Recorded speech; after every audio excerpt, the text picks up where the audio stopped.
hoy se ha incorporado Felipe como mecenas del programa. Muchísimas gracias por la confianza. La Cafetera es un programa que se mantiene gracias a las aportaciones económicas de los oyentes. Si sientes que te acompaña y te gusta el periodismo que defiende, conviértete en mecenas y protégelo. Infórmate en radiocable.com/mecenas.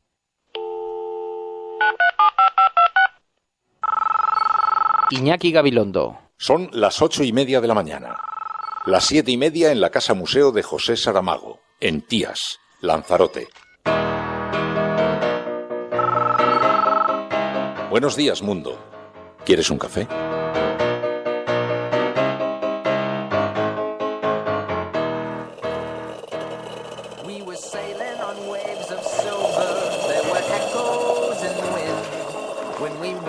Sails to capture them, the ship was lifted up and then it was sank.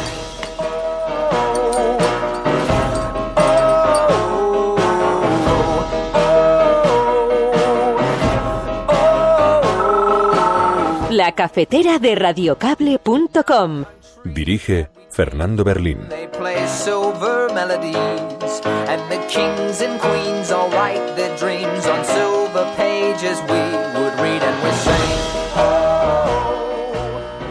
Yo creo que estos presupuestos al final lo que dan es el marco económico, pero por tanto también la sostenibilidad de los servicios sociales de no solo la Administración Central del Estado, sino de la que luego va a depender la Administración provincial, regional y municipal, y por eso pensamos que lo lógico y lo ideal sería que se hiciera con el máximo consenso posible. A ver, ya he escuchado esta mañana en algunas emisoras de radio esa información y mi punto de vista es que el señor Aznar nunca irá contra el Partido Popular, ni el Partido Popular irá contra el señor Aznar. Los vientos de cola no van a soplar tan fuertes y eso hace necesario reemprender el camino de las reformas, retomar una agenda reformista que a mi juicio está incompleta. Y con un gobierno en minoría, Aznar también alerta de los riesgos de pactar a cualquier precio. La tendencia es que los pactos se cierren a base de incrementos de gasto y de compromisos que no incluyen reformas de calado. Tampoco le convence al expresidente que el gobierno de Rajoy quiera cumplir con Bruselas con subidas de impuestos. Me parece que no es bueno que se asiente la creencia de que la única forma de reducir el déficit público consiste en subir los impuestos. El concepto de perdón yo creo que va asociado a la responsabilidad, a la culpa. En este caso, judicialmente, insisto, tanto en vía civil como en vía penal, no se han acreditado responsabilidades por parte del gobierno de entonces. No tengo ningún problema en volver a decir tantas veces como sea necesario que sentimos muchísimo lo que sucedió, pero es una cuestión de humanidad. Cualquier persona que haya oído el testimonio de los familiares de las víctimas no puede ponerse a contrastar opiniones con ellas. Las víctimas, tanto en este caso de un accidente de las tropas de las que estamos tan orgullosas, de nuestras Fuerzas Armadas, sean las víctimas del terrorismo, siempre tienen la razón y nosotros lo que tenemos que decir es que estaremos con ella. La ministra de Defensa desde el primer momento ha dicho que quiere no solo comparecer ante las Cortes Generales para dar todas las respuestas que los grupos de la oposición quieran preguntarle, sino también recibir a las víctimas, como va a hacer creo que mañana, por la mañana. Yo no llego a entender el señor Rajoy cuando dice que hemos pasado 13 años. Pero él sabe muy bien que nosotros estuvimos en juicios y conseguimos que un general y 2 comandantes fueran acusados y fueran declarados culpables de haber hecho semejante aberración y haber falseado documentos públicos. Él lo sabe muy bien porque él les dio el indulto. Nada más entrar en su gobierno, a los pocos meses le dio el indulto. Y se lo dijimos en aquel momento y se lo digo esta noche. Así no se hace honra de militares muertos por su país.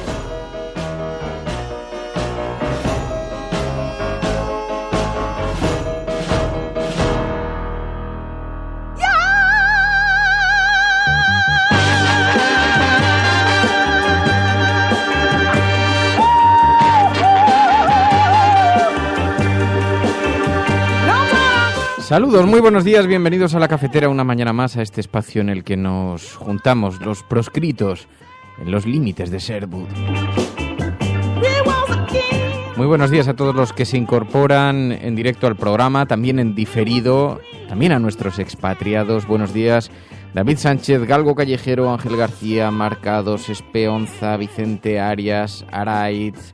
Dice, el propósito de este año, engancharme a los directos de La Cafetera y de paso aprovechar más las mañanas. Buen propósito para este año, es un buen propósito, porque claro, uno puede comenzar el día un poquito antes si lo hace de la mano de la familia cafetera. Bueno, pues ellos van a ser algunos de los analistas de nuestro programa.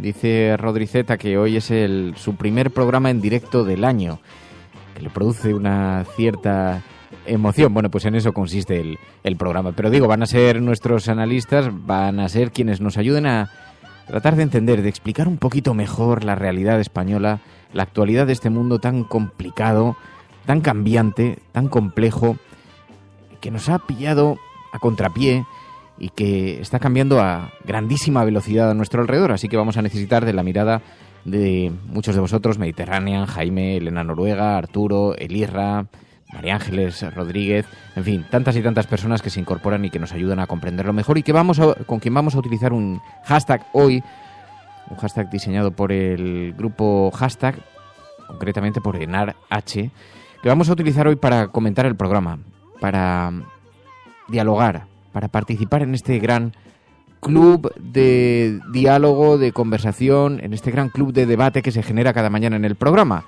a través de las redes sociales. El hashtag es #La Cafetera Jack 42 Aviones Basura. La Cafetera Jack 42 Aviones Basura. Porque vamos a volver a hablar del Yakolev. Porque hoy está previsto que la ministra de Defensa, María Dolores de Cospedal, se reúna con los familiares de las víctimas del Yakolev. María Dolores de Cospedal, del Partido Popular. Un Partido Popular que todavía se resiste a pedir disculpas. Ayer escuchamos al ministro de Justicia, a Rafael Catalá, tratando de esquivar una vez más el perdón, las disculpas que merecen las víctimas. Y lo decía con estas palabras Rafael Catalá. El concepto de perdón yo creo que va asociado a la responsabilidad, a la culpa. En este caso, judicialmente, insisto, tanto en vía civil como en vía penal, no se han acreditado responsabilidades por parte del gobierno de entonces. Bueno, hay numerosísimos asuntos sobre la mesa y no nos gusta colocar siempre la mirada hacia atrás porque, lo digo sinceramente, cuando abríamos el programa y decía, el mundo está cambiando a gran velocidad, están ocurriendo muchísimas cosas, algunas que nos sobresaltan por las mañanas, algunas gravísimas, otras esperanzadoras en un mundo tan cambiante, pero tenemos que echar la mirada atrás porque el Partido Popular siempre comete una y otra vez los mismos errores, siempre los mismos errores. Este es un momento en el que hay que estar a la altura. El dictamen del Consejo de Estado ha revelado muchas cosas. Por una parte, nos ha devuelto una realidad que había quedado enterrada por el paso del tiempo, pero que no quedó completamente cerrada. Más allá de la realidad jurídica, había un debate que no quedó totalmente cerrada. Que las cosas se estaban haciendo mal lo demuestra el hecho de que han sido cambiadas. Los viajes ya no se contratan, los viajes de los militares al extranjero. Las salidas, las misiones ya no se contratan de la misma forma, han cambiado los procedimientos, se buscaron responsabilidades que fueron indultados por el propio Partido Popular. El ministro que entonces dirigía aquel ministerio es hoy embajador en Londres, quiere volver al Consejo de Estado de donde ha salido ese dictamen. En fin, no se puede decir, como ha dicho Mariano Rajoy, que todo haya quedado resuelto. Pero es que además hoy quiero presentaros a una persona. Vamos a hablar con Carmen Sánchez. Hoy es alcaldesa de Jerez, del Partido Socialista. Fue la diputada del Partido Socialista, la única persona que alertó en el Congreso de los Diputados antes del accidente del Yakolev sobre las condiciones en las que volaban los militares españoles. La única diputada, lo hizo semanas antes del accidente del Yakolev. Algunas de las cosas que ella contó entonces tuvo que declarar después ante el juez Grande Marlaska, donde contó algunas de las denuncias que había recibido de los militares. Reiteradas denuncias que fueron ignoradas por el gobierno de entonces. Así que hablaremos con la alcaldesa de Jerez ahora en unos minutos y porque, insisto, no se trata de poner la mirada siempre hacia detrás, pero hay heridas que no están cerradas, que no han quedado cerradas. Hay responsabilidades políticas que, incluso más allá de ser ignoradas, constituyen un auténtico desprecio en la forma en la que han sido gestionadas. Ver cómo se premia a Federico Trillo colocado en una embajada, ni más ni menos que la embajada en Londres, ante la embajada española ante el Reino Unido, hombre, llama la atención. Llama la atención. María Puntos, muy buenos días. Muy buenos días. ¿Qué tal estás? Bien. Con muchas noticias que se están recibiendo, porque ya sabéis que a través de ese hashtag podéis hacernos llegar también las noticias sobre las que consideráis que tenemos que detenernos. Sí, de hecho, y cada vez más gente, que no son siempre los mismos. O sea, estoy viendo que estáis muy animados. No, y además os lo agradecemos mucho, por cierto. Gracias de verdad a los expatriados que escuchan este programa, que se incorporan a la gran familia de La Cafetera desde fuera de España. Son numerosísimas las personas que lo hacen. Muchísimas gracias porque nos estáis haciendo llegar muchas noticias que aparecen en la prensa internacional, en la prensa extranjera sobre España. Sabéis que las monitoriza Pilar de la Peña, con quien hablamos habitualmente los viernes, y nos estáis haciendo llegar los expatriados, como aprovecháis, estáis leyendo el periódico, veis alguna noticia sobre España y nos la hacéis llegar, así que os lo agradecemos mucho. Bueno, almohadilla, La Cafetera, Jack 42, aviones basura. Estás escuchando La Cafetera, y si lo estás haciendo, eres la resistencia, y no estás sola. Sal allí y cuéntalo.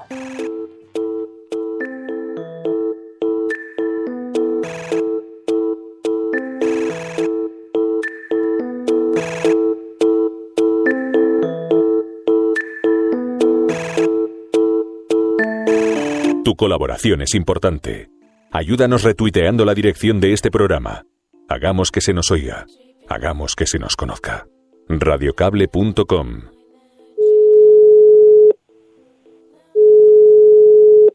¿Sí? Carmen. Sí. Radiocable.com. Carmen Sánchez, alcaldesa de Jerez, muy buenos días. Hola, buenos días. Bueno, fue la única persona que alertó en el Congreso de los Diputados antes del accidente del Yacoleb sobre las condiciones en las que volaban los militares españoles. ¿Qué le llevó a ello? Bueno, pues precisamente una reunión con militares que habían estado viajando en ese tipo de avión, que me trasladaron las condiciones de que estaban viajando, que pasaban miedo y las condiciones tan inseguras. Y yo recuerdo en esa reunión decir, por favor, no queremos volver a viajar en ese avión, ¿no? Eran unos militares que se acababan de venir de un viaje de Djibouti y en enero habían aterrizado. El 31 de enero yo me veo con ellos y le dije, si vuelve a salir un avión de esto me lo decís. Y el 1 de abril un Tupolev sale de la base de Morón y es el día que yo formulo una serie de preguntas sobre si el gobierno tiene conocimiento que nuestros militares tienen miedo, en qué condiciones se está viajando, si se hace algún control de ese tipo de aviones, una serie de preguntas que, bueno, luego fueron contestadas por el gobierno, si no recuerdo mal, 3 o 4 días antes del accidente. 3 o 4 días antes del accidente. Sí. ¿Y cuál fue la respuesta? ¿En qué términos? Pues prácticamente que no había ningún tipo de problema con esos aviones. 3 o 4 días antes. ¿Cómo recibió el gobierno aquella pregunta y el Parlamento? Porque sorprende, ¿no?, que hubiera un diputado que llamase la atención sobre estos vuelos y que pasase tiempo en silencio, ¿no? Sí, bueno, a ver, la verdad que los militares había 17 quejas sobre ese tipo de aviones registradas en el Ministerio de Defensa antes de... el Ministerio de Defensa o a nivel... Y algunas sabemos que llegaron al Ministerio de Defensa porque todo esto ha sido una labor de investigación difícil y donde tampoco se decía siempre la verdad, ¿no? Pero había 17 quejas antes del accidente de los propios militares. Y bueno, yo me imagino que un grupo de militares pues decide pedir una reunión, que fue lo que pasó, a una diputada y a explicarle ya directamente lo que ellos habían vivido. Leí en un post que había escrito en su blog las quejas que le hacían llegar algunos de los militares sobre la seguridad, sobre las condiciones de los vuelos. Decían que pasaban miedo, que no querían volver a volar en esos aparatos y que incluso le contaban que en una ocasión uno de estos aviones quiso echar combustible en la base de Morón y el ejército se negó porque no se fiaban de la tarjeta de pago, pero en vista de que el avión no salía, el jefe del Estado Mayor dio el consentimiento para que aceptaran la tarjeta, ¿no? Sí, la verdad es que eran tantas y tantas las irregularidades, anomalías, extrañezas que se producían que no sabemos cómo no se estuvo pendiente y vigilante antes de todas estas situaciones, ¿no? A mí me describían de todos, de los mismos vuelos, antes de los vuelos, el estado de los aviones, el no tener cinturón, el no tener anclaje, a veces el material que se transportaba también, ¿no? El hecho de la tripulación que nos hacía los descansos que se tenían que hacer, bueno, incluso algún estado de alcoholemia que algunos decían haber presenciado, ¿no? De esa tripulación, y luego, bueno, muchas irregularidades luego que se fueron viendo, ¿no? Como por qué se subcontrataba, cuánto de verdad costaban esos vuelos, cuánto nos costaban y cuánto se le pagaba pues al último, ¿no? A la última empresa que hacía el vuelo, todo el tema de los seguros. Hay muchas cosas todavía de que aclarar, ¿no? Y que no se han aclarado de ese tema.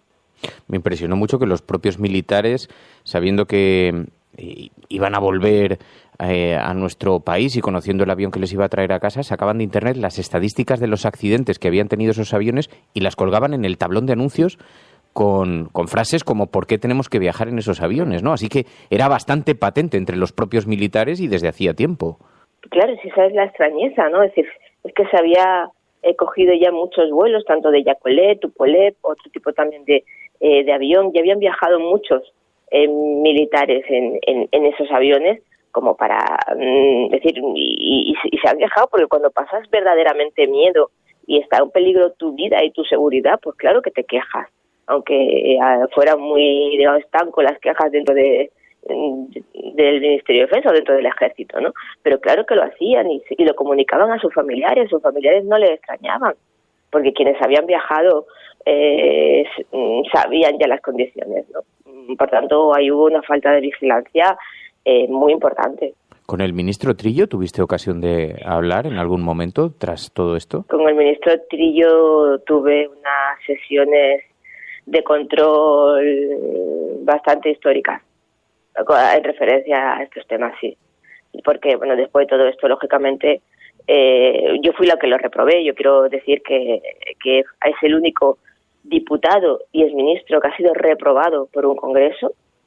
Yo fui la que llevó la reprobación al Congreso y salió hacia adelante. Yo creo que, aparte, después ahí le premiaron mucho en su propio partido, Era entonces portavoz de la comisión, o presidente de la Comisión de Justicia del Congreso. No nos parecía que fuera eso dentro del...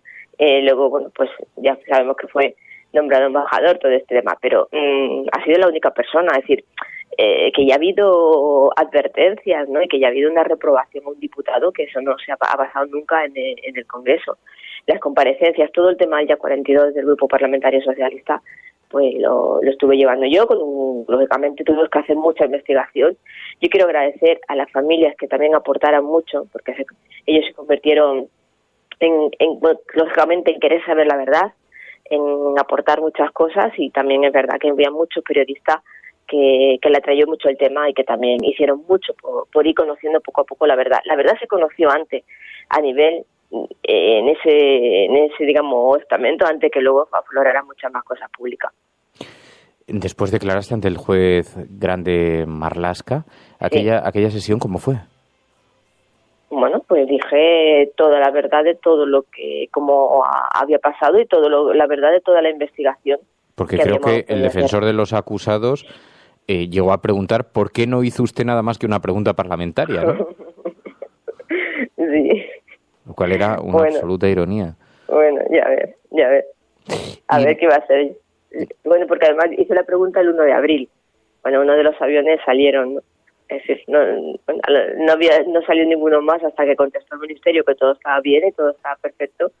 Pues bueno, a lo mejor en otro teníamos que habernos puesto delante de todo un avión.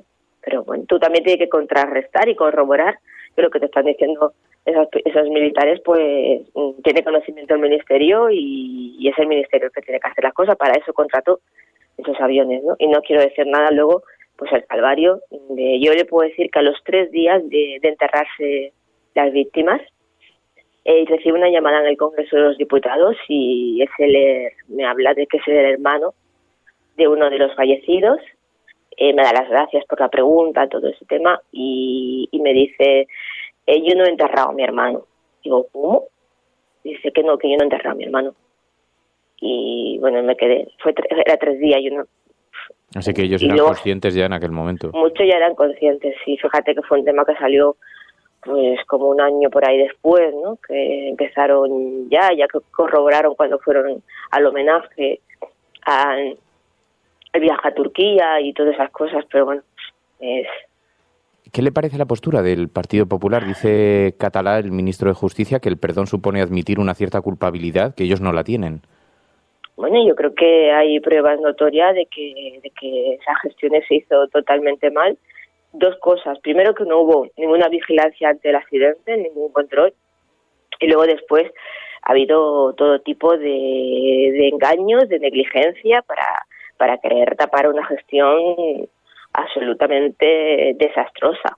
Por tanto, claro que sí hay culpa. Y de hecho, el Congreso de los Diputados, cuando reprueba al exministro y que reprueba al diputado Trillo, es porque se le reconoce que se ha hecho una gestión mala, engañosa, y que se ha equivocado en todo eso. Porque es que ya no es solo, ¿no? Es que luego vino una cadena de sucesiones de cosas mal hechas. Aquí se dio una orden para que se enterrara a la gente cuanto antes, sin mirar los ADNs, sin comprobar. Desgraciadamente luego hemos tenido accidentes en este país que se ha visto cuánto se ha podido tardar en identificar a víctimas de accidentes, ¿no? De ese tipo, cuando no están reconocidas las personas. Y aquí se quiso hacer todo para tapar esto en 3 días.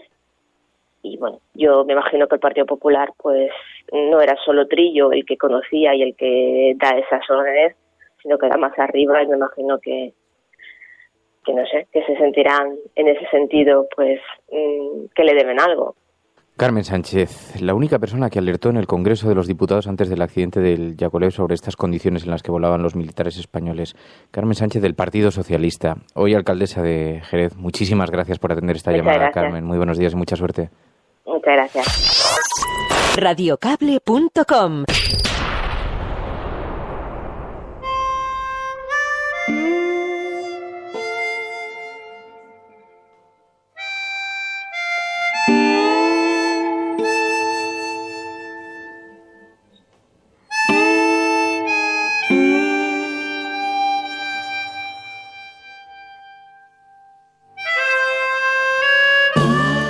No tengo ningún problema en volver a decir tantas veces como sea necesario que sentimos muchísimo lo que sucedió, pero es una cuestión de humanidad. Cualquier persona que haya oído el testimonio de los familiares de las víctimas no puede ponerse a contrastar opiniones con ellas. Las víctimas, tanto en este caso de un accidente de las tropas de las que estamos tan orgullosas, de nuestras Fuerzas Armadas, sean las víctimas del terrorismo, siempre tienen la razón, y nosotros lo que tenemos que decir es que estaremos con ella. La ministra de Defensa desde el primer momento ha dicho que quiere no solo comparecer ante las Cortes Generales para dar todas las respuestas que los grupos de la oposición quieran preguntarle, sino también recibir a las víctimas, como va a hacer creo que mañana, por la mañana.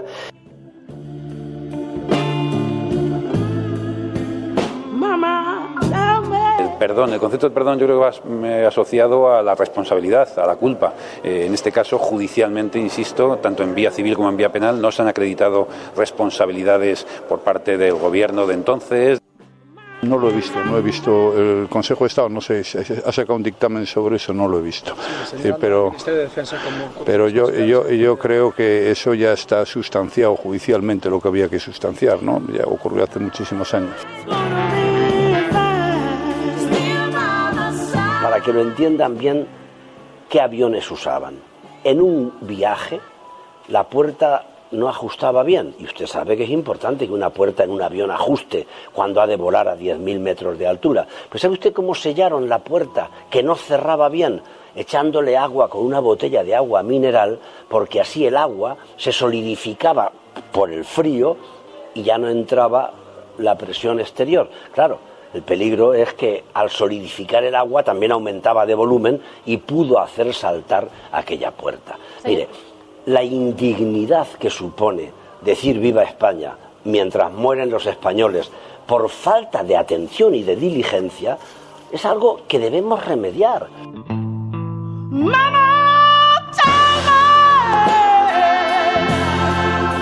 Lo pensaba entonces y lo pienso ahora. Yo creo que la verdad se ha sabido siempre, pero afortunadamente después de este informe del Consejo de Estado, que es demoledor contra los responsables del Ministerio de Defensa, por primera vez un organismo oficial, el alto organismo consejero del Gobierno, declara esa verdad oficial también. Por lo tanto, entiendo que debe ser urgente, porque además esto, déjeme que le diga que no es una cosa ni de derechas ni de izquierdas, es que esto es algo ya de sensibilidad humana, de restitución del dolor de personas que nunca debieron de perder a sus familiares militares en ese avión, pero que además después tuvieron trabas, ocultamiento y mentiras una detrás de otra.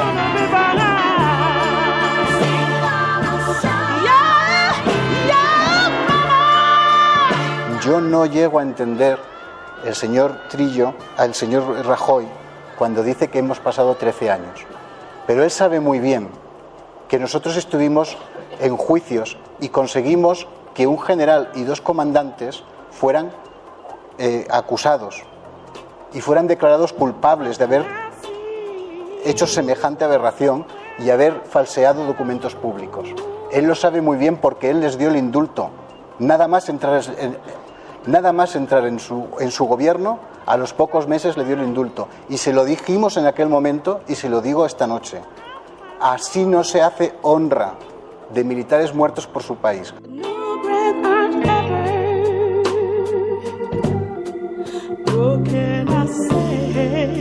Este último testimonio lo escuchábamos ayer de Miguel Ángel Sencianes, lo escuchábamos ayer en el intermedio con el Gran Wyoming, el hermano de uno de los fallecidos en la tragedia del Yakolev. En fin, estás escuchando La Cafetera y si lo estás haciendo, no estás sola. Tu colaboración es importante. Ayúdanos retuiteando la dirección de este programa. Hagamos que se nos oiga. Hagamos que se nos conozca. Radiocable.com.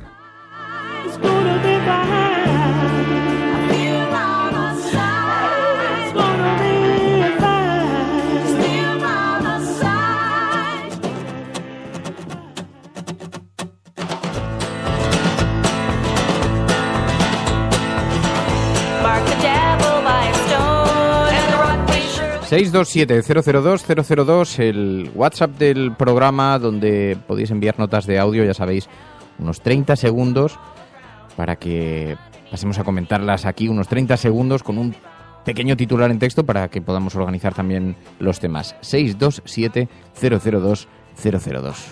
all the things that I've been dreaming of.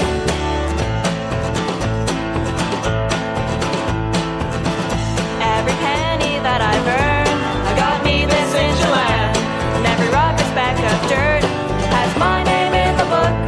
So I'm armed with little more that blows upon my back, and if the rocks could only talk, they'd tell me where to look. Creo que también cabe preguntarse por qué ahora nos manifestamos menos, por qué reivindicamos menos, por qué hacemos menos ruido. Yo, por ejemplo, he echado de menos algunas grandes manifestaciones, principalmente, por ejemplo, a favor de la acogida de refugiados. Me parece que ahí hubo una falta de movilización social en las calles importante.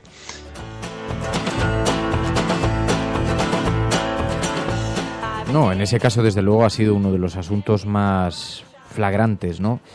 Fíjate, yo, al hilo de esto, porque además ayer lo comentábamos, ¿no? Aunque viene siendo, también forma parte del discurso de este programa, sin la reacción de los ciudadanos, difícilmente cambian las cosas. Y ya lo decíamos ayer, la semilla de la acción está en la conciencia. Y para que haya conciencia tiene que haber información. Y para que haya información tiene que haber medios de comunicación fuertes e independientes, que denuncien los abusos del poder. Hoy, por cierto, qué interesante, qué bueno ayer el discurso, supongo que tuvisteis la oportunidad de verlo, por lo menos los fragmentos que que han volado por las redes sociales, pero que están repitiendo los informativos, a Meryl Streep haciendo una crítica razonable, razonada, durísima contra Donald Trump, una crítica sobre los abusos del poder y sobre la responsabilidad de los medios de comunicación para controlar al poder. Y es verdad lo que decías en tu mensaje, ¿no? ¿Qué le está pasando a la ciudadanía? Porque hemos vivido un tiempo en el que parece que reaccionaba y de nuevo hay una cierta sensación de desidia, ¿no? De pesimismo seguramente. Porque, claro, al poder le interesa el pesimismo. Porque del pesimismo pasamos a la inacción. Así que estoy muy de acuerdo contigo. Hemos dejado abandonados temas trascendentales. Por ejemplo, los enormes dramas que están viviendo los refugiados en el corazón de Europa, de esta Europa que tanto presume de raíces generosas, religiosas, católicas, todas esas... Hemos visto con la boca muy grande haciendo todas esas declaraciones de principios de lo que nos diferencia a nosotros, los europeos, de los bárbaros. Bueno, pues ahí estamos dejando morir a miles de personas ahora pasando unas condiciones con el frío. Luego hablaremos con María porque están llegando algunas noticias dramáticas sobre esto y queremos colocar el foco todos los días un poquito sobre el asunto. Pero fijaos que hoy en las portadas de los periódicos, aunque viene recogido porque es inapelable, es un asunto sobre el que es absolutamente obligado detenerse. Hoy lo vemos en la fotografía de portada del periódico El País. Dice, turnos para comer a 20 grados bajo cero. Decenas de afganos y pakistaníes sobreviven en tiendas improvisadas con temperaturas a menos de 20 grados en la frontera de Serbia, esperando poder entrar en Hungría. Según Médicos Sin Fronteras, miles de migrantes están atrapados en la ola de frío que azota a Europa y sufren en campamentos mal preparados para el invierno en Grecia y los Balcanes. Imágenes dramáticas, durísimas, de gente tapados por mantas, haciendo largas colas, esperando esos turnos para comer a 20 grados bajo cero, bajo la nieve, el frío, el invierno. Imágenes que nos retrotraen a la Segunda Guerra Mundial y lo estamos viviendo aquí, en las puertas de Europa. Es una cosa absolutamente vergonzosa ante la pasividad de las autoridades, de las administraciones, de los gobiernos. Claro que tenemos que salir, claro que tenemos que reivindicar, claro que tenemos que exigir que cambien las políticas, porque si no, no lo van a hacer. A la vista está, ¿no? El periódico El País, Sanidad, subirá el copago a los jubilados con ingresos altos. Las rentas superiores a 30.000 euros van a haber incrementado el porcentaje que abonan por las medicinas. Aquí hay un debate que se ha suscitado en torno a esto, sobre la oportunidad de la medida, la necesidad de la medida y sobre todo lo que supone afectar de nuevo, una vez más, a aquellos que se encuentran en la situación más complicada, los jubilados. Y como no conocemos los detalles con mucha precisión sobre a qué tipo de ingresos va a afectar, a qué rentas, habla el periódico El País de rentas superiores a los 30.000 euros. Claro, si estamos hablando de rentas superiores a los 30.000 euros, hay una cierta progresividad en la medida, pero el problema del copago es que introduce en el ámbito privado, introduce ya una forma de gestión privada directamente, en lugar de sacarlo de los impuestos de los ciudadanos, introduce un mecanismo de pago, lógicamente entre dos partes, la parte pública y la parte privada directamente de los bolsillos de los ciudadanos. Pero una vez se abra esa puerta, los expertos de lo que avisan es de que es una puerta que difícilmente se va a cerrar ya nunca.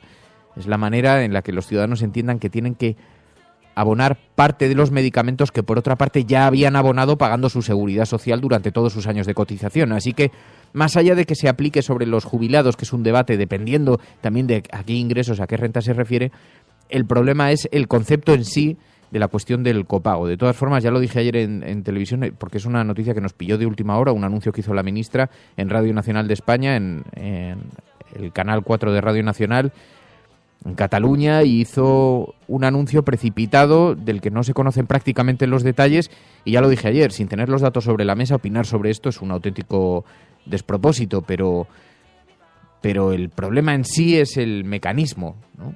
Más allá de que además que afecte a los jubilados, pues en cierta, que además han estado durante tantos años cotizando y que se han ganado no solamente este derecho, es que ellos han pagado la seguridad social, que ahora les va a sustraer esta parte de un dinero que ellos han aportado, ¿no?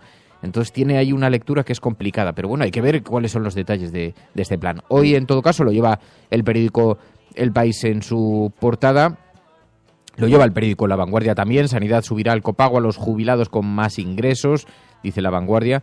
Y nos encontramos, en todo caso, con una noticia que hoy ha golpeado las portadas de los periódicos, porque está este debate que se está produciendo en el seno del Partido Popular, que también está a unas semanas de vivir su congreso, y sabéis que todas las etapas precongresuales de los partidos políticos son siempre polémicas, tensas. En el Partido Popular también se está viviendo con una cierta tensión. Ayer Cristina Cifuentes se desmarcó de la línea oficial del Partido Popular, pidiendo primarias en el Partido Popular, lo que interpreta el diario El Mundo como un desafío a Mariano Rajoy. Cifuentes desafía a Rajoy al exigir primarias en el PP. La presidenta de Madrid enmendará la ponencia oficial para que solo los militantes puedan elegir al presidente, y estudia pedir que los cargos públicos tengan que dimitir si son imputados. También Aznar critica la política económica de Mariano Rajoy, dice el periódico El Mundo.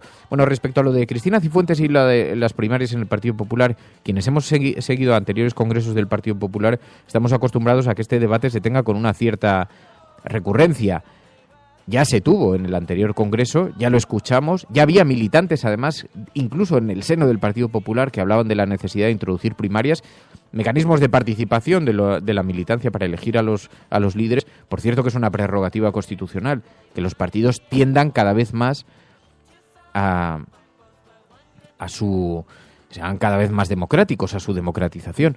Bueno, pues bien, ahora es Cristina Cifuentes la que se ha desmarcado con este mensaje, que por cierto ha aprovechado también otros periódicos para llevarlo a su portada. El periódico La Razón dice: el Congreso del Partido Popular tumbará las primarias de Cifuentes. La presidenta de Madrid reta el modelo de Rajoy y presenta una enmienda para que en la segunda vuelta voten también los militantes. Los populares debatirán la propuesta, pero Génova da por hecho que no saldrá adelante. Y también la reaparición de José María Aznar. Sabéis que después de renunciar a la presidencia de honor del partido, reapareció ayer, está preparando una gira política, y ayer reapareció. Y dice el periódico La Razón que se puso como ejemplo ante Rajoy. Hay que hacer reformas. Cuestionó la política económica del Ejecutivo y aseguró que no creará ningún partido porque ya tiene uno, el Partido Popular. La segunda parte, lo de que no creará un partido, no lo dijo a puerta abierta, pero los empresarios que asistían a este encuentro de trabajo después explicaron que les había dicho personalmente que no fundaría ningún partido, que su partido era el Partido Popular. Pero ayer los informativos repetían sistemáticamente las palabras de José María Aznar cuando alertaba sobre la inestabilidad, y en esta reaparición cuando hablaba de las reformas que en su opinión hay que hacer. Y decía José María Aznar, hoy por cierto, que así lo destacaba, os decía, el periódico El Mundo, Aznar critica la política económica de Mariano Rajoy. Alertaba a José María Aznar sobre la dificultad de tomar decisiones en materia económica con un Parlamento tan fraccionado. Los vientos de cola no van a soplar tan fuertes, y eso hace necesario reemprender el camino de las reformas, retomar una agenda reformista que, a mi juicio, está incompleta. Así lo recogían los informativos, que destacaban estas palabras de José María Aznar. La tendencia es que los pactos se cierren a base de incrementos de gasto y de compromisos que no incluyen reformas de calado. Bueno, así reaparecía José María Aznar. En todo caso, había una cierta preocupación en el Partido Popular, yo os puedo contar, pero que en un territorio que no está tan relacionado como la información, como en las hipótesis de trabajo y en la especulación de los mentideros madrileños. Ayer hablaba con alguna persona del Partido Popular que me decía, bueno, no hay mucha preocupación en torno a José María Aznar. Sí que es posible que en algún momento lance alguna hondanada, aproveche que el Congreso se va a celebrar ahora para enviarle algún mensajito indirecto a Mariano Rajoy, pero descartaban absolutamente que pueda fundar un nuevo partido. José María Aznar ya no está en eso, y parece que el entorno de Mariano Rajoy está muy confiado. Pero es que la propia Esperanza Aguirre, aznarista, lo dijo ayer. Aznar no va a montar mucho lío, decía Aguirre. A ver, ya he escuchado esta mañana en algunas emisoras de radio esa información, y mi punto de vista es que el señor Aznar nunca irá contra el Partido Popular, ni el Partido Popular irá contra el señor Aznar. Bueno, esto en lo que al Partido Popular se refiere, que como digo, en la medida que se va acercando ese congreso, pues la tensión se va incrementando, pero a ese miedo, a ese fantasma que pudiera aparecer de un nuevo partido montado por José María Aznar, bueno, hay quien no le da mucha verosimilitud. Y esta información a la que me refería antes hoy figura en la portada del periódico La Razón. Donald Trump versus Meryl Streep. Asegura que la actriz está sobrevalorada después de los dardos que ésta le lanzó en los Globos de Oro. El presidente electo nombra a su yerno asesor personal. Donald Trump, que sigue dando todavía titulares muy inquietantes sobre la fórmula de gobierno que quiere elegir, sobre el equipo de trabajo que está eligiendo. Bueno, y lo de Meryl Streep, que lanzó ayer unas acusaciones bien intensas contra Donald Trump. Luego, si acaso, estamos pensando, le vamos a dar el doble de café con azúcar, café con azúcar a Meryl Streep o a Jane Goodall, que estaba también por España, ha estado visitando nuestro país. Así que luego lanzamos el tuit ese para ver a quién le damos hoy el café con doble de azúcar, quién lo merece. Escuchas La Cafetera. Y si lo estás haciendo, eres la Resistencia y no estás sola.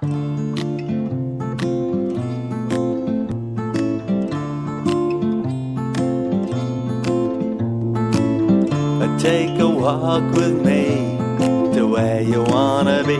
Take a walk in the park, but don't go after dark. What you wanna see, where you wanna be, what you wanna know. Cualquier sistema que montéis sin nosotros será derribado. Ya os avisamos antes, y nada de lo que construisteis ha perdurado. Oídlo mientras os inclináis sobre vuestros planos. Oídlo mientras os arremangáis. Oídlo una vez más. Cualquier sistema que montéis sin nosotros será derribado. Tenéis vuestras drogas, tenéis vuestras pirámides, vuestros pentágonos. Con toda vuestra hierba y vuestras balas ya no podéis cazarnos. Lo único que revelaremos de nosotros es este aviso. Nada de lo que construisteis ha perdurado. Cualquier sistema que montéis sin nosotros será derribado. What you came here for. Rafa, desde Córdoba. Buenos días, cafetera. Tengo unas preguntillas, Fernando. A ver si me lo aclaráis entre todos. Esto de los dictámenes del Consejo de Estado, ¿son secretos? Si no lo son, ¿por qué sale a la luz ahora el dictamen que señaló al Ministerio de Defensa como responsable de lo ocurrido en mayo del 2003? ¿Por qué no se conoció en su momento? Si el ministro por aquel entonces, Trillo, que según el Consejo de Estado dictaminó, fue responsable, ¿por qué el actual ministro de Justicia, Rafael Catalá, defendió ayer que Trillo no tiene que pedir perdón por el accidente del Jazz 42? Según él, porque no quedó acreditado judicialmente que tuviera responsabilidad en el mismo. No sé, yo no entiendo nada. O sea, que eso lo diga el ministro de Justicia y que encima quieran colocar a Trillo en el Consejo de Estado, que es el que dictaminó que fue responsable. No sé, todo esto me descoloca un poco, la verdad. Pues te puedo aportar algunas claves, Rafa, pero que están relacionadas, igual, entramos en el territorio de las hipótesis de trabajo, de las hipótesis, que están basadas en razonamientos y en conversaciones, pero hipótesis de trabajo. Aparcamos por un momento la información y déjame que trabajemos en base a hipótesis. Llama la atención, efectivamente, que se haya hecho público en este momento el informe del Consejo de Estado. El informe del Consejo de Estado, el dictamen, se hace público cuando lo recibe o el Ministerio o la Vicepresidencia. Entonces se publica en Internet. El Ministerio de Defensa, María Dolores de Cospedal, estuvo haciendo gestiones, llamadas a diferentes medios de comunicación, diferentes periodistas, me constan algunas de esas llamadas, tratando de quitar peso, hierro a este informe y tratando, intentando que no se le diera tanta relevancia. Así que podemos descartar, aunque en público.es, había una información, sabéis, hace 48 horas, de la que dimos cuenta aquí también, que hablaba de que este informe se había hecho público, que había sido Defensa, venía a insinuar, y que había sido la ministra para tapar las informaciones que estaban saliendo sobre las relaciones de su marido con uno de los Pujol Jr., una información que es algo confusa, pero que estaba saliendo en los medios de comunicación. Entonces Público atribuía la difusión de este tema, decía que había razones para pensar que podía estar lanzado desde el Ministerio de Defensa. La información que yo tengo, y especialmente, insisto, la hipótesis de trabajo con la que yo trabajaría en este momento, es que, viendo la reacción del Ministerio de Defensa, que no estaba muy interesado en que esto tuviera difusión, es más bien otra. Es vicepresidencia del Gobierno la que filtra este documento. Probablemente para colocar el foco sobre María Dolores de Cospedal. Sabéis que hay un enfrentamiento entre María Dolores de Cospedal y Soraya Sáez de Santamaría bastante intenso. Así que es muy probable que haya sido filtrado, pero es una hipótesis de trabajo, insisto, no es información. Es probable, en mi opinión, que haya sido filtrado por la propia vicepresidencia o se haya encargado de alimentarlo. El informe se redactó el 20 de octubre. ¿Por qué no ha sido dado a conocer hasta ahora?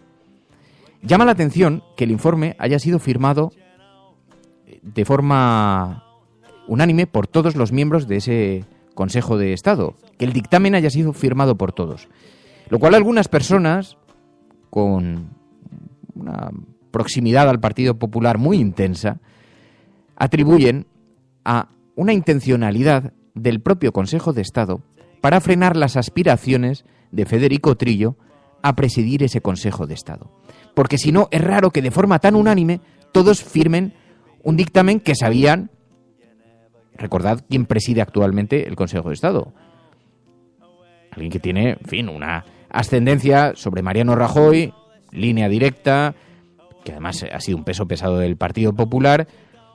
Así que se ha firmado por unanimidad un dictamen que va a colocar el foco sobre Federico Trillo.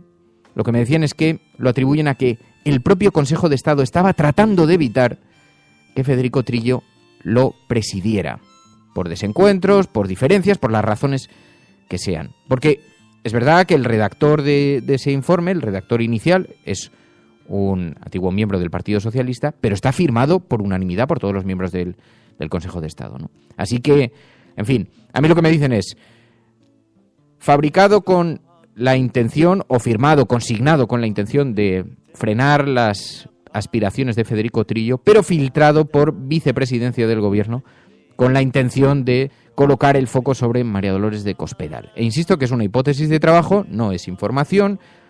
Es una hipótesis basada en las conversaciones, en los datos y en especulaciones, pero ya sabéis que a veces estas hipótesis de trabajo aquí en el programa nos conducen a comprender mejor la trastienda de lo que está ocurriendo en la vida política española. Estás escuchando La Cafetera, donde no se ocultan las cosas.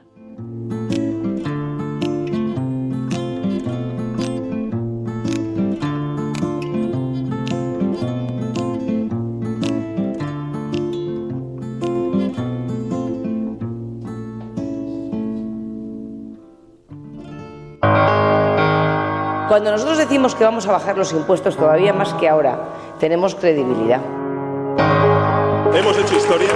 El cielo no se toma por consenso, el cielo se toma por asalto. Bienvenidos a oportunidades en la confrontación electoral venezolana entre uno Hemos hecho historia. Hemos hecho presencia. Yo creo en la democracia y por tanto yo creo que el partido... No era instructora, no hombre, no, es que no tienes ni idea. El enemigo es Daesh, el terrorismo yihadista, lo que sí. La cafetera de radiocable.com. Buenos días, cafetera. Parece... Hola, Fernando. Referente a lo que has comentado sobre votantes... Totalmente de acuerdo con lo que ha dicho María por lo que respecta al referéndum. Mucha gente que se sincera empieza a decir que es la única salida al problema territorial. Buenos días, Resistencia, Fernando, María. La verdad es que en el caso del YAC 42 se suele dar la máxima de que el pasado siempre vuelve. Por lo tanto, hay que honrar la memoria de los militares fallecidos y depurar todas las responsabilidades. Esto no puede quedar impune. Un fuerte abrazo para todos. Feliz martes.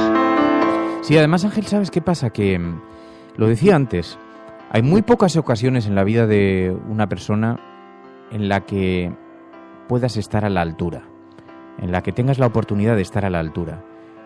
Y el Partido Popular siempre se equivoca en la gestión de los asuntos, porque a estas alturas, llegados al lugar al que hemos llegado, ¿qué necesidad había de seguir ahondando aún más en la herida?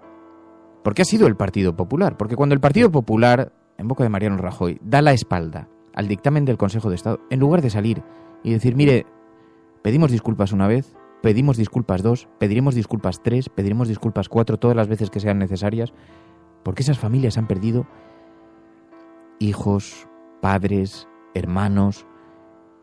¿No merece una disculpa eso? ¿A qué tanta resistencia? ¿A qué objeto responde la resistencia? ¿No será, como decía Carmen Sánchez en la entrevista en este programa, que la orden vino de arriba y se tapan entre ellos?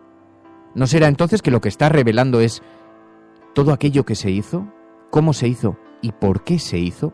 Porque querían resolverlo cuanto antes para que no se convirtiese en un problema político. Y por eso se tomaron aquellas decisiones. Y el problema del Partido Popular es que se equivoca de nuevo, una vez más. No es el dictamen, no es el procedimiento judicial, es lo que reveló el accidente y que quedó aparcado y que merece ser objeto de análisis. Tan mal se estaban haciendo las cosas que se cambiaron todos los protocolos, que se dejó de contratar con aquellas líneas aéreas. Aquel accidente reveló, por ejemplo, que por aquel trayecto se pagaron 140.000 euros, de los cuales la compañía aérea solo recibió 36.000. El resto se quedó por el camino. ¿Y sabéis en qué se quedó? Se quedó en lo que Federico Trillo denominó la cadena de confianza. La cadena de confianza de aquellos aviones. ¿Sabéis una cosa? Hay un periodista de Radio Nacional de España, Ernesto Carratalá, que viajó en el Yakolev 42 unos días antes de que se estrellara. Aquel periodista declaró ante el juez de la Audiencia Nacional, Fernando Grande Marlasca. ¿Y sabéis qué le dijo? Que vio varias botellas de whisky vacía en los compartimentos destinados a la tripulación. Así que estábamos contratando una línea aérea que no estaba en condiciones, con unos miembros de la tripulación que operaban ese vuelo, que tenían unos antecedentes por lo menos no muy favorables a la vista de estas declaraciones, y nadie quiere pedir disculpas después de todo lo que hemos escuchado. Era tan sencillo como pedir perdón, tan sencillo como eso. Y por supuesto resarcir el daño en la medida de lo posible con las familias. ¿A qué tanta negatividad? Bueno, y con esta sintonía distinguimos en todo caso a aquellas informaciones que nos enviáis sobre las que queréis que pongamos atención especial. Son lo que llamamos la agenda de la cafetera. Frente a la agenda setting de los diarios y las televisiones y los medios de comunicación tradicionales, está la agenda de la cafetera, allí donde vosotros queréis poner el foco, María.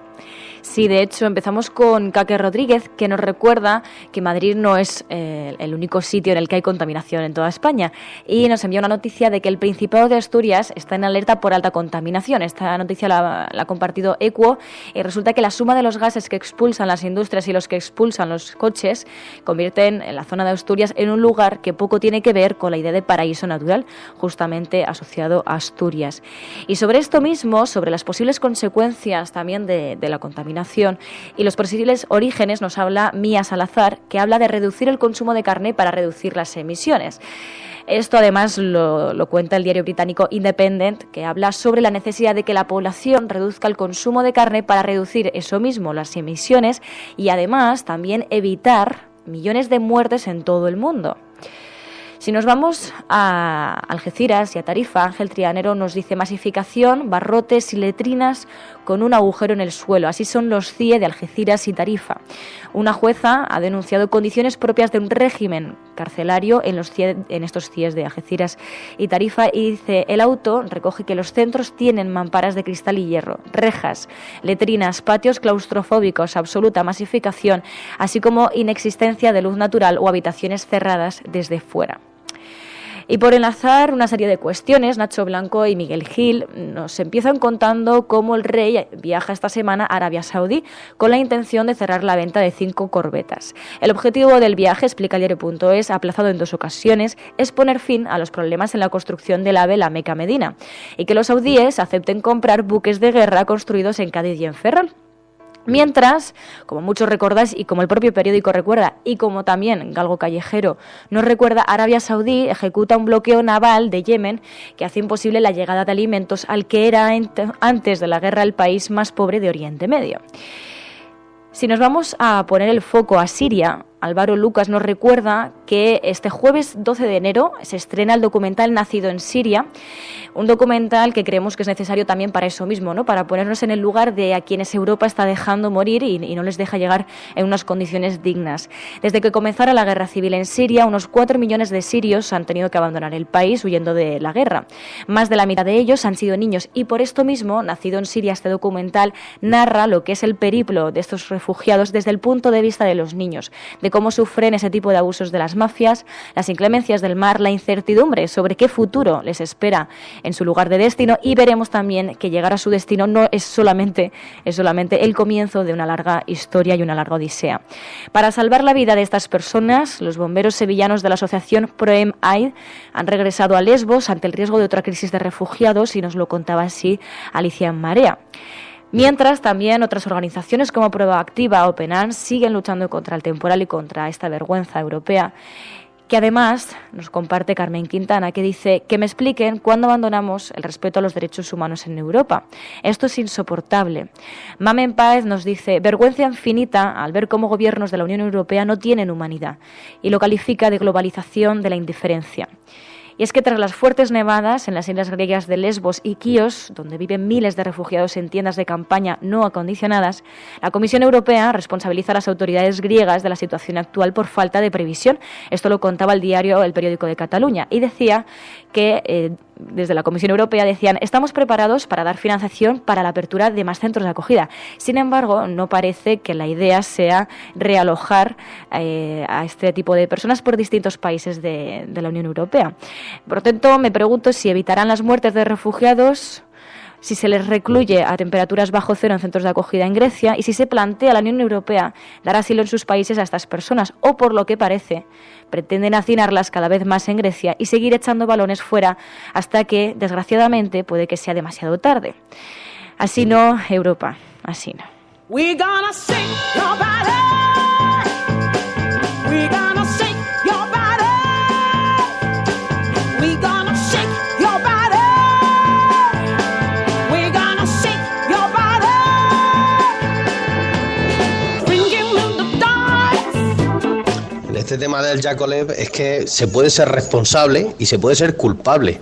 Si no quieren pedir disculpas como culpables, que eso habrá todavía que ver si lo son o no, habrá que pedir disculpas como responsables, digo yo.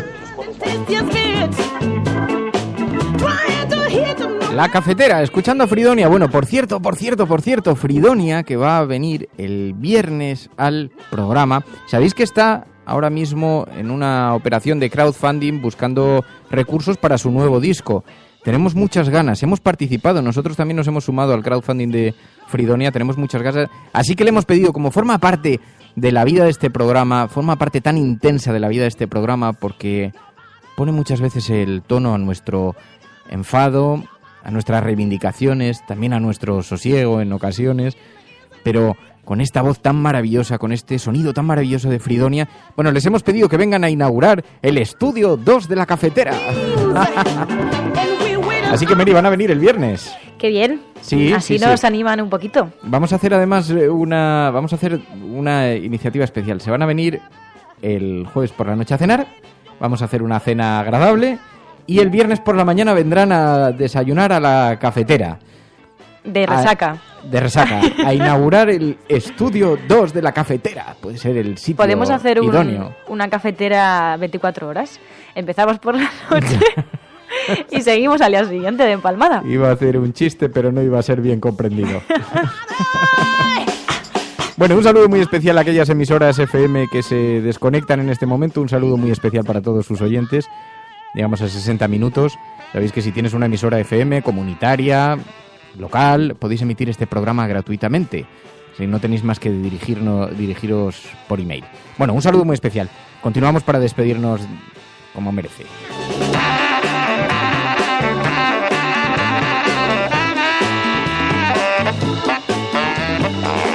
Y no os vayáis el resto todavía porque tenemos que hacer lo del café. El café doble. Estaba diciendo alguien ahora todavía en internet, decía Cecilio. Dice, vamos a ver, ¿esto del café doble con azúcar suena a premio o a castigo? Es que claro, lo del azúcar es un tema espinoso. Nosotros tomamos aquí en la cafetera, tomamos azúcar moreno. Pero es verdad que el azúcar blanquilla, este azúcar... No sé, hombre, todo en su justa medida es bueno. Le echamos doble de azúcar, digamos, para endulzar la mañana. Es una fórmula metafórica que hemos elegido. ¿No te parece bien, Mary? A mí sí, es que estaba leyéndoos a todos vosotros que estáis ahí súper animados. De hecho, es que has creado tanta expectación con el Estudio 2... Estudio 2. Que van a flipar. No, pero está bonito. A ver, vamos a ver. El Estudio 2 ha quedado... No, pero digo para bien. Bueno, no me digas eso, que me he tirado ahí decorando. Ha quedado muy bonito. No, y además ha trabajado un montón, ¿eh? He trabajado un montón, sí. O sea, ha sido como los trabajos para fin de curso. Podrías haber hecho unos tutoriales de bricomanía. Totalmente. ¿Puedo dar algunos datos para ir abriendo curiosidad entre la audiencia? Paseando un día por un centro comercial de estos que tienen un centro comercial de bricolaje, me encontré unos plásticos gigantes que se utilizan para los invernaderos. Y entonces me llevé 12. Y los hemos colocado por las paredes. Así, conectados con bisagras. Entonces ha quedado muy bien, porque es como un acristalamiento que es un plástico duro, rígido. Y ha quedado francamente bonito. Y súper barato. Con unas tablas que teníamos de un armario, las he reconvertido en mesas. Incluso a una de ellas le he hecho un agujero para encajar la mesa de mezclas. Después unas alfombras, alguna silla, un elemento de diseño, algunas cositas que teníamos por casa, tampoco creéis que mucho... Y ha quedado un estudio de diseño que parece una nave espacial. A ver, todo esto, claro, contado siempre suena más bonito que cuando veáis la imagen, que diréis, pero qué cutrerío es este. Pero bueno, se trata de que, en fin, sea un sitio que podamos utilizar para hacer las tertulias y que pueda ser agradable. Al fin y al cabo está en un garaje, tampoco esperéis. Pero bueno, dentro de eso está bien. Está muy bien. A María.es no le ha impresionado mucho, ya habéis oído lo que ha dicho. Pero no. De hecho, ahora tenemos una cafetera ahora muy de última generación. También los Reyes nos han traído una cafetera y entonces así tomamos el café aquí. Pero claro, nosotros le echamos doble de azúcar o no. Es difícil de saber. Bueno, ¿a quién le damos hoy el café con doble de azúcar? Voy a tuitearlo. Se lo merece Meryl Streep, haz RT. Se lo merece Jane Goodall, ha estado de viaje por nuestro país. Dale a Fab. A ver, ¿quién se merece ese café doble? Lo acabo de tuitear. Así que podéis estar además con ese hashtag. Así le damos un poco de vidilla al hashtag a última hora del programa. En fin, escuchas La Cafetera. Bueno, pues vendrán el viernes Fridonia, que están en esta operación de crowdfunding, buscando recursos para su nuevo disco. Ya no quedan muchos días además para el crowdfunding, así que pediremos el apoyo de todos los oyentes, pero nos ha parecido que era una idea maravillosa que pudieran venir a inaugurar el estudio 2 de La Cafetera, directamente en el garaje, la habitación de al lado, en pleno garaje. Allí tenemos el estudio clandestino total, no hay nada que lo identifique por fuera, o sea, no es más que una puerta de garaje y cuando uno entra, pues se encuentra el estudio 2 de La Cafetera. Pero va a estar bien, le va a dar una nueva dimensión al programa, así que muchísimas gracias a todos los mecenas que lo hacéis posible. Y nos gusta mucho cómo ha quedado. Estamos pensando a ver ahora qué hacer con este estudio 2. Pero dice Amparo, dice que estoy enganchado a los programas de reformas de los gemelos. Pues te advierto que me he visto alguno. Estoy esperando a que Fer se canse del futbolín que le han traído los Reyes para bajarlo a La Cafetera. Va a ser un momento divertido ese. Pero bueno, oye, el hecho de que venga Fridonia nos puede permitir hacer también una foto en 360 grados, pues es una foto divertida. y hacemos una foto 360 grados para que se vea en toda su dimensión el estudio. Bueno, nos vamos a marchar. Muchísimas gracias a todos por vuestra compañía, muchísimas gracias por vuestra participación y mañana volvemos, mañana nos escuchamos. Gracias, Mary. Un abrazo. Adiós. A todos.